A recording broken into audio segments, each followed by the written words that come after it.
నీ శరీరము ఎందుకు దేవుడు నిన్ను స్వస్థపరచాలనుకుంటున్నాడు, ఎందుకు స్వస్థత గురించిన అనేక వాగ్దానాలు బైబిల్లో ఉన్నాయి అని అంటే, ఫస్ట్ విషయం, నీ శరీరము నీకు దేవునికి ఇద్దరికీ అవసరం.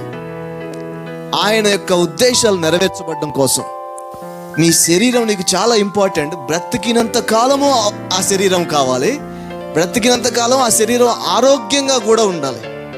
దేవుడు ఈ శరీరాన్ని ఒక బహుమానం లాగా మనకిచ్చాడని చెప్పాలి. యేసుక్రీస్తు వారు కూడా శరీరధారి అయ్యాడు. కానీ క్రైస్తవ ప్రపంచంలో ఒక నెగిటివ్ ఇంప్రెషన్ ఏంటంటే, శరీరం అంటేనే పాపం అనే ఒక అభిప్రాయంలో ఉన్నారు. శరీర సంబంధమైనటువంటి మైండ్, బుద్ధి అనేది మాత్రమే మనిషి చేత తప్పులు చేపిస్తుంది తప్ప శరీరంలో ఏం లేదు. ఇది తనంతట తాను పోయి ఏ తప్పు చేయదు. దీని వెనకాల పనిచేస్తున్న మైండ్ ద్వారానే తప్పు అనేది జరుగుతుంది. శరీరం ఎప్పుడూ పాపం కాదు.